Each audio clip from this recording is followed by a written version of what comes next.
All right, welcome guys. This video right here is dedicated to my brother Ezra. He sent me a text the other day and he was like, hey man, I'm looking for my destiny and I want some help, some guidance, some clarity from you on how to find it. And I want to let you know that if you're watching this video is going to help you do that. Now it is a little longer, but it is worth the sacrifice. It's a seed that will sprout destiny. That's a guarantee. And if you already know what you are doing, this is going to add more reinforcement and clarity to what you're already doing.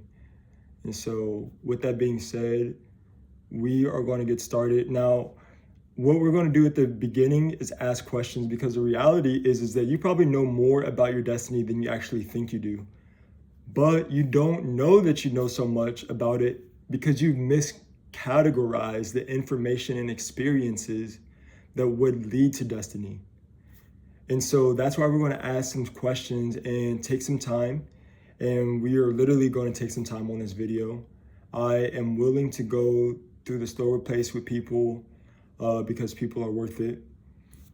So we're going to go over some of these questions because the thing is, let's say that I had this experience wherein someone like says over me, hey, one day I could see you being a great communicator. Let's just say that this experience happens. But because my mind is so set, let's say it's like a fellow student or something like that. Like I'm going to school and a fellow student says that I'm going to be a great communicator. But because I have it so set in my mind that only when a teacher says that I'll be XYZ, that's the only type of information I'm categorizing as destiny now. And you can see how that's a fallacy. You can see how many people have destroyed their destinies based on this fallacy right here. There's a lot of them out there, and I'm not going to go over all of them. I don't even know all of them. But I do want this to be kind of a signal and something in front of your face that you can kind of reason with yourself and saying, where have I misappropriated information, put it in the wrong spot when actually it was a signal towards destiny? So that's what these questions are supposed to inspire. I do want to encourage you though that the more intentional you are with these questions, the more potent these questions' potential has to actually change and impact your life. Because if you're lying to yourself about what you believe you should be or the expectations and demands that you have on yourself, they might feel true and give off genuine frustration and things like that. But the thing is that if you aren't being as transparent as possible to yourself, then you won't be able to contact your fullness, the fullness of your destiny. Destiny requires authenticity. Destiny requires authenticity because destiny is the fulfillment of the criteria of who you are supposed to be. That should be obvious. Destiny is just stepping in who you should be. So if I'm being inauthentic, hopefully you're following, there is no way that I could ever be who I'm supposed to be if I'm not being who I'm supposed to be now. One of the biggest things I've ever struggled with is authenticity. So if that's your struggle, just know that you can beat it. Just know that you're not alone. And just know that most people who actually pursue destiny are struggling with authenticity. Not everyone struggles with authenticity, but that's because not everyone is pursuing destiny. But everyone who does pursue destiny, at least a lot of people who do struggle, one of the biggest battles is authenticity. All right, question number one. The first question that I want you to answer with as much intention as possible is to answer the question, what are you called to? Now, this means what type of occupation, facilitation, or identity you see yourself occupying or fulfilling. Okay, what does that mean like on a practical thing? Sometimes people have the perfect picture of what they're called to. I'm not asking for that right now. What I'm asking for is your best guess. So maybe you're called to be a father.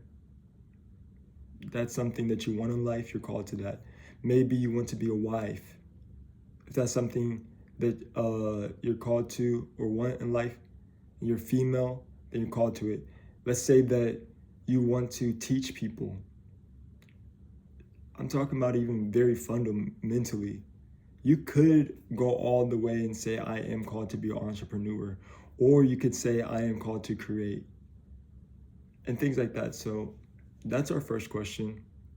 Remember, it is anything that you believe that you are called to facilitate or occupy or be. These are the things that you believe in your heart that you're called to. So I'm going to give everybody 30 seconds, 20 seconds to answer that.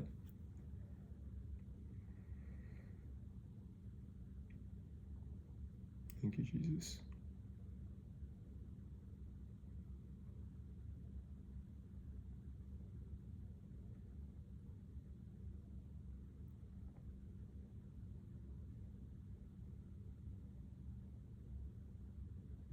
Okay, hopefully you answered that.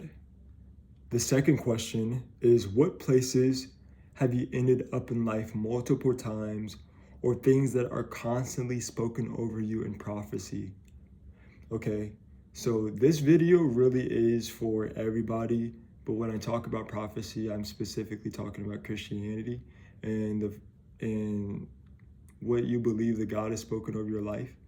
And so the first part, and really, yeah, never mind. The first part is, what places have you ended up in life multiple times? And so the thing is that because of God's graces, not everybody, because some people are in situations where moving out of where they're at is impossible. But if you're fortunate enough to watch this video, then you're probably not that person. The question was, what places have you ended up in life multiple times? So this question is invoked because I believe that God positions us, but there's also intuitively things inside of us that will posture and position us in similar environments that we are called to in destiny. So like an example for me is that I often end up talking to the people who are most influential in the room, and also the people who are least influential in the room and 100% ignored.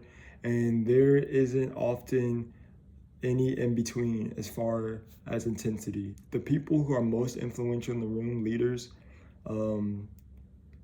even like social status, if they're the most influential people in the room, I'm talking to them. Also, if they are the least influential people, people who haven't had friends in years, things like that, those are the people that I end up with a lot of its time. 9 times out of 10, I'm talking to those people. And I don't talk to anybody in the in-between. That's not the people who are attracted to me. I believe because alignment with call will automatically manifest through you. So let's say that you are a very joyful person, and because of your joy, people are always attracted to that, Ezra. So that is a part of your call. Let's say that you are a very analytical person and you always end up in debates. That could be a part of your call. And so I want you to look throughout your life and see what situations that you have ended up in constantly that produce some type of life in your life and that have been spoken over you in prophecy. Write this down. Don't just put this in your head, because we're going to do something with the accumulation of all these answers. And so that's why I need you to write each of these down step by step. There's only 4 questions. So just give you guys a couple seconds for this.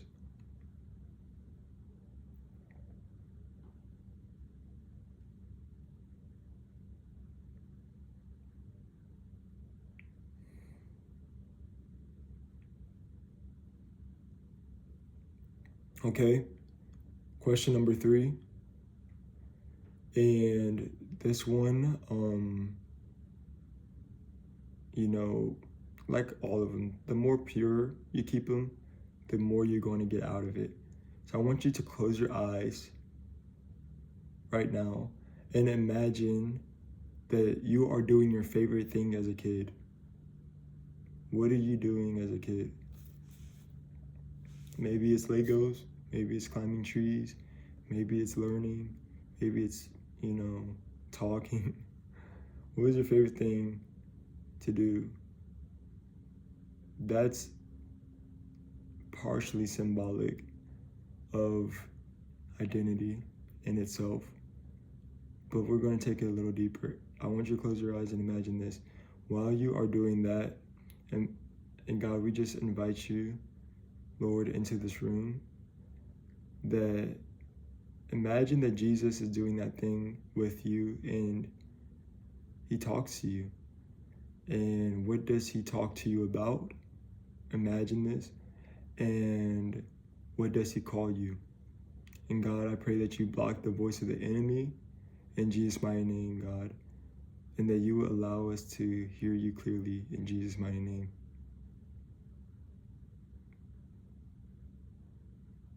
And just write down whatever you heard him say.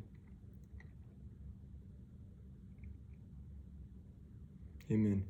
Okay, just take your time to do that. You can pause the video if you need to. Number 4, what do you want? The question number 4 is, what do you want? When there's 2 answers to this, and they are both accurate as far as this experiment goes. The first one is to ask, at the end of your life, when all is said and done, what type of person do you want people to have said you were? Even more important than that, what type of person do you want to have said that you were at the end of your life? Write that down, because that has to do with destiny. Then the other side of that question is, what do you want as far as just your desires? Do you want a car? Do you want to travel? Do you want a closer relationship with God? Do you want all these things? Write those down.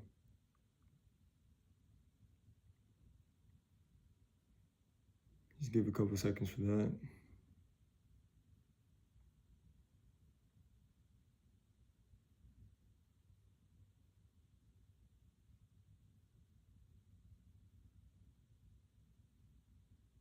Also, I just want to encourage you, like if you're skipping through this without writing it down, I want to encourage you that you definitely could be missing out on key insights into your destiny. Unless you've already gone through this practice, or unless you believe that you have clarity on all these things already without me going through them. If you just think that this is an irrelevant practice, okay, but if you think that there's value in this and you're just consuming this, you're not writing it down, I want to encourage you that, like I said, this video can definitely be the seed to your destiny. And the worst type of seed is a seed that's wasted. And so with that being said, what we are going to do with the answers to all 4 of these questions is that I want you to take all 4 of these questions and type them into ChatGPT or whatever AI system that you use. I would recommend ChatGPT, and ask them to ChatGPT, what is my vision? What is my destiny? What is my calling? Something like that. Just say, based on this information, what is my calling? And now some people are going to feel a little bit weird about this. Like, how is ChatGPT going to tell me my calling? ChatGPT is not going to tell you your calling. ChatGPT is going to tell you in a clear and systematic form how all the things that you just mentioned are interwoven together, and will pick up on a signal that you've probably been ignoring or that you've probably been missing. That's what ChatGPT is going to do. It's not going to tell you your calling. It can't print out your calling, but it can help you see more clearly what you've already been looking at. And so type that in. And this is going to be a very powerful statement. I already know, because I've done it with other people and they said it's very powerful. So you can look over this every now and then. And as you learn more about yourself, as you learn more about your calling, you can feed more things into ChatGPT to give you more clear results. I would also just put a demand on praying over this, that the one who knows who your identity is God, because he created you. And you yourself are fundamentally a representation of a seed, ever growing, expanding, and evolving, producing fruitfulness for his kingdom. So if you want clarity about that, he'll ask him and he'll show you. And with that being said, I do want to say this as well, that everything that you got from ChatGPT was just a signal, was just a locator, was just a whisper, that really there is not like a full conducive type of way that you can word your destiny. Just because, as I mentioned, destiny is the full accumulation of everything that involves the individual and identity when in proper alignment to responsibility. So like destiny is a lot. Like if I'm being very, very accurate, it would be, you know, it would be making this YouTube video for me and then making the next YouTube video with the right title and all that stuff. So a lot of times we're looking for a box to put ourselves in and saying that that's destiny because that's easy. But the things that are very meaningful in life don't necessarily have a conclusive answer in that way that make it so easy for us to answer it. That doesn't mean we can't experience it or tell it. There's been hundreds of people who found their destiny, and they might be able to describe it to you accurately as well. But those people who have found their destiny have found that it's more than words. It's a person that they become. And this is why it's only a whisper and a signal, because really destiny is only fulfilled in you fulfilling it, and it can only be found in you fulfilling it. Regardless, the next step that you're going to have to do is to choose it. You're going to have to choose a signal. I don't want to skip over this step because although it might be obvious, people can skip over the step and be oblivious to the fact of what the real power of dedication and commitment is.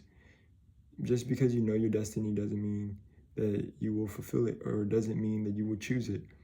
And so for those who are serious about finishing the race well, I want you to choose your destiny.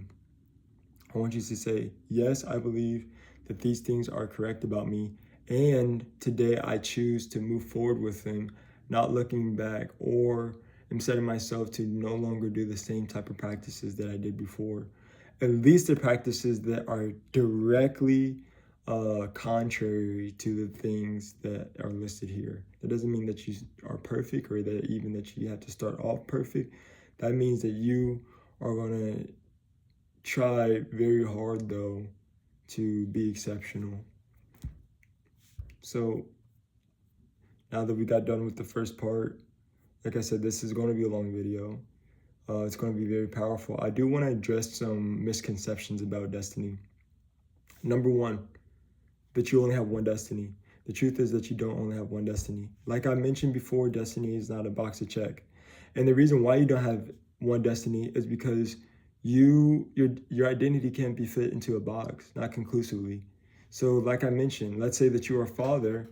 Let's say that you are... What's up, bro? I'm making a video. I'll get back to you. Let's say that you are a father. Let's say that you are a CEO. And let's say that you are a teacher. And so that's not really a box that could be fit as AKA one destiny. That's three destinies. And on top of that, you might have gone through prerequisite phases to be able to fulfill each of those individual roles. So before you were a father, you might had to have been a mentor. Before you were a teacher, you might have to been a student. Before you were a CEO, you might have to be an employee. This is why destiny cannot be compiled or comprised into one statement. Number two, the misconception is that you have to find destiny before you start. This is a fundamental flaw. Oftentimes, it is in the pursuit and wondering and question of what is destiny that you find destiny. People are waiting for destiny to strike and come to them, and that's why they never find it. The people who find destiny are adventurers and are wanderers, and are people who question, are people who seek something deeper. And so that's why you're even watching this video, because you're searching. Notice that you even watching this video to this point is at least, to those who are serious about it, at least a cry of your heart saying that I am more hungry. That posture in itself says that what I have is let's see, is not the criteria for fulfillment or satisfaction yet, but I'm on my way there. And on my way there, I will find it. Is that right? That sounds right. Let me break that down a little bit more simpler. I don't know the full truth yet. So on my way to finding the full truth, I'm going to follow the smaller truths. And the smaller truths are going to lead me to the full truth. Isn't that what we're doing right here? That I'm revealing truths? And on the way of these small truths, you're finding the bigger truth. What is my destiny? Well, that's exactly how destiny is fulfilled. That you take that first step and you say, I don't know the fullness of everything, but I do know this next step. I do know that it's confident. Now, it's not always going to feel perfect and whatever, but you should do it anyway because it's a truth that's good enough. It passes that threshold mark for you. It's 80% good, it's 60% good. So it's something good enough that you can start. So you don't have to find your destiny before you start. And this one ties directly back to the first one, by the way. You don't have to find it before you start because first of all, you don't even have one destiny. So you don't have to find the one destiny because you're not going to find the one destiny. What you need to find is the progressive steps that lead you to the fullness of your destiny. Number 3, the number 3 misconception that I want to address is that let's see how to put it. The truth is that consecration comes before destiny. Now, I know that I'm probably speaking to diverse groups of people. So first of all, I want to address my Christians, which is that you have to be Christian before you can fulfill your full identity because God is the one who created your identity. And your identity in its fullness is your destiny. But with that being said, you have to be completely committed to his voice and his standards and his voice, so that you will be able to fulfill everything that he's calling you to. So consecration means giving yourself fully over to something. So you have to solely give yourself over to the voice of God if you want to fulfill your destiny 100%. Some people try to do half in and half out, and the result is that they might be able to produce some amount of success, but the other voice that they're listening to, if it is a voice that causes great destruction, the voice that causes great destruction will destroy the voice of creation, or at least the power of that voice in your life. So that's why ministers who have been in the ministry for 40 years fall when they have an affair with their wife. I mean, they have an affair with their, secretary, prostitute, or even like pedophile priests, or even like presidents, kings. So many people have been able to, quote unquote, fulfill a portion of their destiny, but they also didn't consecrate themselves to it. So they weren't all in. And because they weren't all in, then they had these affairs and basically, and whatever else it is, they got too drunk. They couldn't quit gambling. They couldn't get over their insecurity, whatever it would be. And so therefore their destiny was compromised ultimately. And so for my non-Christians, when I say consecration comes before destiny, you still have to be all in. There are certain things that you must lose if you want to be full. That's a good word. There are certain things that you must sacrifice if you want to gain more. Okay, so these are the 5 mental models to be able to help you align properly under destiny. These aren't only the 5 mental models, but these 5 are essential. And I'm going to try to go over these very quickly. I have enough material right here to at least be speaking for another hour, but I'm not really trying to do that to you. So strap in, because I am going to kind of go fast, but hopefully I'm speaking clearly. Mental model number 1 is quintessential, which means that this cannot be ignored if you want to take your destiny seriously. Is that every decision you make is originally made out of fear or love, period. Okay? Every single decision you make initially will come out of 2 factors. One being fear, the other one being love. You cannot make a decision initially without it being out of fear or out of love. Very important. What do I mean by that? Well, fear ultimately means, and it is the voice that says that I'm not enough, that I am weak, that I am alone, and that I must defend myself. Love is ultimately the voice that says there is enough, that there is opportunity, that I will not fail, and that I do not necessarily have to secure myself because the surrounding environment is fulfilling enough so that I do not have to be self-protecting from it. These are the nature and voices that fear and love can whisper. Now, everything that produces and all branches out of love will produce prosperity. Prosperity looks like peace, joy, righteousness, happiness, confidence, intelligence, opportunity, relationships, consistency, honor, peace, and then, so those are some ways of love. Fear, on the other hand, when you are inward focused, saying that I don't have enough, I need to self-protect, that the things around me are dangerous, that I am weak, that I am alone, and I must,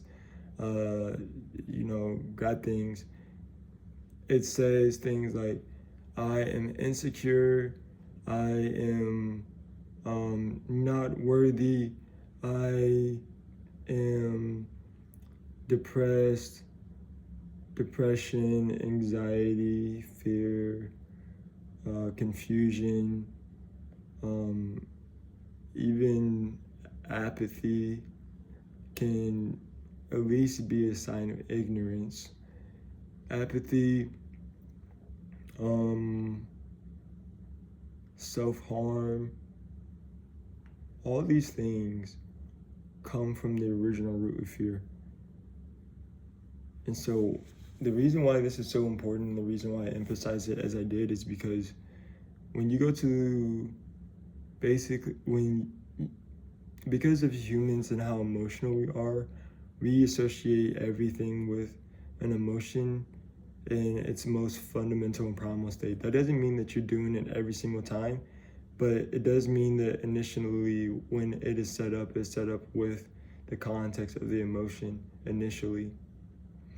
And so usually, like, when we have patterns in our life, like we talk in a certain way, or we behave a certain way around certain people, or we do these certain routines in our life, you might not consciously be thinking fear or love every single time that you get in these patterns or routines. But when you initiated getting on your phone for dopamine, when you initiated like speaking with other people and being an outgoing person, it was because it was rooted in these 2 fundamental factors. Now, with that being said, you can rewire how you think, and it's first by being aware that you think this way, but secondly, choosing a love response over a fear response.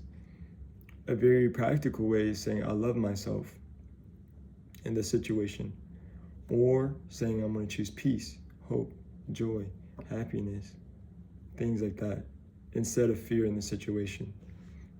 And there's so much more to be said about that, but not on this video. Okay, number 2, misconception and mental model. These are things that apply across the entire spectrum of destiny, is that it doesn't take time to see results. It takes light to see results. So a lot of people think that it takes time to see results, but that's not exactly how it works. Is that heaven and reality is more about positioning than the actual influence of time. This is why you see 16-year-old millionaires. Time isn't a factor. It's because they position themselves according to the right standards to be able to produce $1 million. And that's just that. This is why you see so many people who look like they are ahead of their time. What it's really saying is that these people have found what was necessary to be done, and they did those necessary things. And so the example that I really want to go, let's see. Yeah, the only reason why people say that it takes a long time to happen is because they don't know the laws or parameters that will produce fruit in that situation. So time is the ultimate excuse or default because they correlate time with progression. And time can correlate with progression, but only in the sense of measurement of how much progress has been made within a certain amount of time. But time is not what causes progress. I want to say that one more time because someone needs to hear this. Time does not create progress. So what creates progress? It's being able to understand the right ideas, the right truth, the right paradigms that facilitate progress. So that's why I say it doesn't take time to see results. It takes light to see results. And light, as defined, contextualized by the Bible, is revelation. It is being able to finally see. Once you know what steps to make, you would do it. Now, I do want to say this about learning, is that first of all, like, you do have to learn. If you are at ground zero, the first step is to learn or to be inspired, to find something that you can learn about and then to learn. But with that being said, like, you do have to learn fast. And the reason why you have to learn fast is because the way that we process and think about information is that information is tied to other information. So that's how we really understand concepts well, when they're tied to other information. So that's why, like, you can't put a 6-year-old in, in algebra who hasn't the right capacity, because it won't make sense. Like, X to them is a letter in the alphabet, not a representation of a number. And same for Y and Z. And also, just all these symbols and things like that. The reason why it works for the appropriate age student to be in that classroom at the time is because all the subsequent or all the lower level knowledge has already been established, so that when you get there, you can tie the new thing to the old thing. Does that make sense? So knowledge has to be tied. So like, if you're just starting a business, it's not going to be beneficial for you to be in the room where Jeff Bezos, Mark Zuckerberg, all these guys are talking, because they're too far from where you're at. You don't even know the name of your business yet. You don't need to know how to influence the nations with it. And so this is why you need to learn fast, because if you don't have, okay, let's say that I'm at the very start of something. This is what I know, like one piece, and let's say that there's 10 dots. Like, this is a dot, 1 dot, 2 dot, 3 dot, 4, Let's just say these dots are all around the place. Well, like I said, you can only learn something when it's tied to something else. So if I only know one dot, it's just floating around. There's no concreteness. And because I can only learn when something's tied, I'm gonna forget the dot. Boop, it's gone now. And so you need to learn fast, especially at the beginning phase. But anytime you're trying to grow, is because the more dots you collect, boop, boop, boop, boop, boop, boop. You collect all these dots, and now you can tie them together. And now your brain won't forget these clusters of information. Boop, boop, boop, boop, boop. It won't forget them because they're all tied to each other. So it's harder to forget because your brain is processing the whole, it's processing the multiple dots at the same time. Hopefully that makes sense. And also, when you're learning, you want to apply it to a project for the same exact reason that I just mentioned before. So the best way to learn is to start a project and then learn what you need to do to be able to do it well. If you want to start a business, definitely don't watch videos on how to start a business. If you want to learn how to start a business, and then learn how to start a business. If you want to, because the reason why is that your brain doesn't know what information is relevant or not. And so when you actually get started, you won't be able to filter out or collect from your memory what's needed in that situation. And so anyway, let's continue. Number 3 is knowledge and systems. Okay, so I want to make this very quick, but this has to do with the learning thing, and is that knowledge has to go together with systems.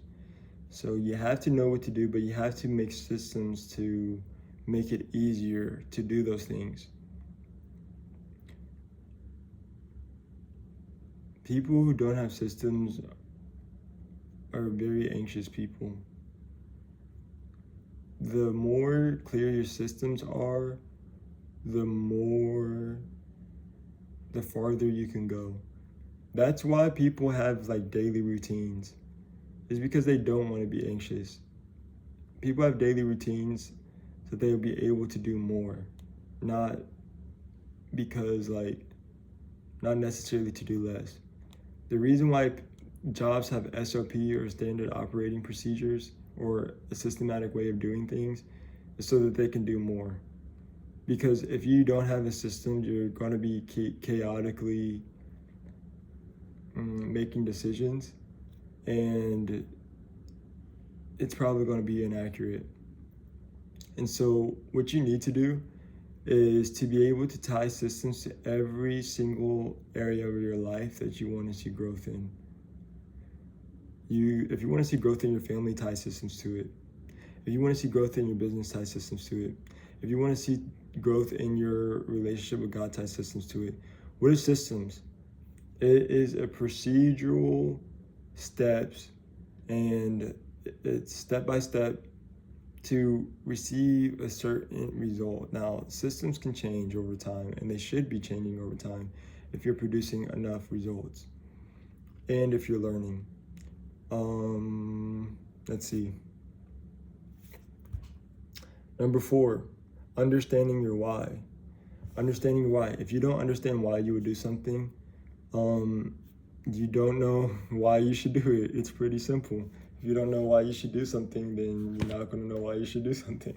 That's a super important question, because if you're sitting in front of your computer trying to start a business, you don't know why you're starting your business, you are going to ask the question, why am I sitting in front of my computer? And your brain's not going to have an answer for you because you didn't ask the question. So we're asking the question, why am I doing this? And so the reason why we are able to follow other people usually very well, let's say like at a job or something like that, and not really follow ourselves well, is because the why there is very strong. I do my job well at my job because I want money, and money is causing me to survive, and we make the decision fast enough to where we can gain momentum on that. If my why is why I want to start a business is because I want to make money, then I need to start applying step 1, 2, and 3 quick enough so that I can gain momentum on my why. Because if your why isn't being fulfilled, then you are going to demand out of yourself another why, a new why. Let me explain this in a different way. If I say that the reason why I want to start a business is because I want to make more money, and I've been wanting to start the same business for 2 years, then even though I could say I want to make more money, like, you are instinctively and intuitively asking yourself, yeah, you say you want to make more money, but like, you haven't done it yet. So like, why do you actually, like, why does it have to get done now then? And so making more money is a good answer, but really whatever your why should be, should like answer the question why now, not just why, but why now, why today, why on Monday.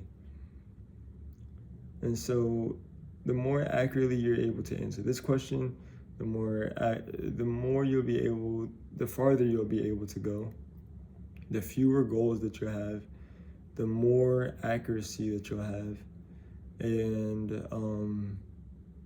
you won't like be aimless. Now, I think that there are 2 ways that why can be inspired. Hopefully ChatGPT helped with the first one, which is by inspiration. If you can find something that's very beautiful, usually that can inspire a pretty deep why in you. The second one is to embrace pain. This is also a very significant why. And usually it's the Western mindset to get comfortable, but it's not the Christian mindset. And so Christianity says pick up your cross so that you will be able to fulfill the goal and the race that's set before you. And so if nothing beautiful like inspires you to get up and do what you need to do, then be inspired by pain. There is pain that leads to death, and there's pain to lead to life. And pain that leads to death basically starts from pain and it goes downward, saying, I'm in pain and I'm going to cause more pain. That's the worst type of pain, because you will get results, but the more results you get, the more dark everything else gets, and it's not worth it. It's not worth it. The other type of pain says, this pain hurts so bad that I need to move, that I need to go. And what's likely is that you do have pain in your life that is motivating enough for you to start a business and be successful at it, or to start whatever you need to in your destiny and be successful at it. But the thing is that you've become so acclimated to your pain that you aren't able to really feel its receptor anymore. So for example, like, if I put my hand over a fire, it's gonna hurt. Like, let's say I put my hand inside of a fire. It is gonna hurt very bad for like maybe a minute, maybe less than that. But if I keep my hand in a fire for like 5 minutes, I'm not gonna feel pain anymore. But it's not because I'm not in a bad situation, it's because the pain receptors are gone. So that's sometimes our lives, a lot of the time. That's not that there's not a big enough reason why I can't go. It's because your pain receptors are off. Now, you can inspire your pain, you can get your pain receptors back by basically taking a step back. It's almost like when you're eating your favorite dessert too much and then you don't like it anymore. You got to take a step back to get your taste receptors back. So that can look like thinking about where you're at, and that can look like just taking the time to think about it, and taking the time to think about the pain. The most hurtful thing sometimes is thinking about the pain, but what people don't talk about is that sometimes the most hopeful thing is the very thing that launches you into destiny. Sometimes. There are many people who have come from worse situations than you and have done greater things than you want to do. And this isn't a brag or example. This really just shows the capacity of what is inside of you if you choose to commit to it. All right, number 5 is to repeat. So repeat is to go through every time you make a decision, make it out of love. Remembering that it doesn't take time to see results, it takes positioning to see results.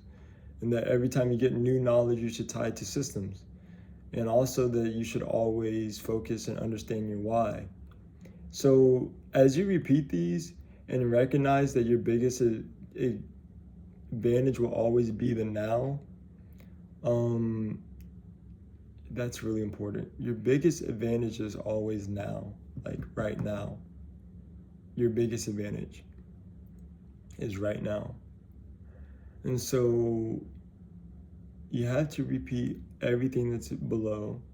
And really, if you act out of love with the right knowledge and for the right reasons, it would be extremely difficult for the princes of this world or the powers that will try to stop you internally or externally, to stop you from leaving stop you from doing what you need to do. And so, hopefully that's helpful, Ezra, and anyone else that watched. Thank you for hanging out. And I didn't have maximum energy, but hopefully that information was relevant. Go back over what you need to and send this to anyone else that you think will help inspire their destiny. Thank you, guys.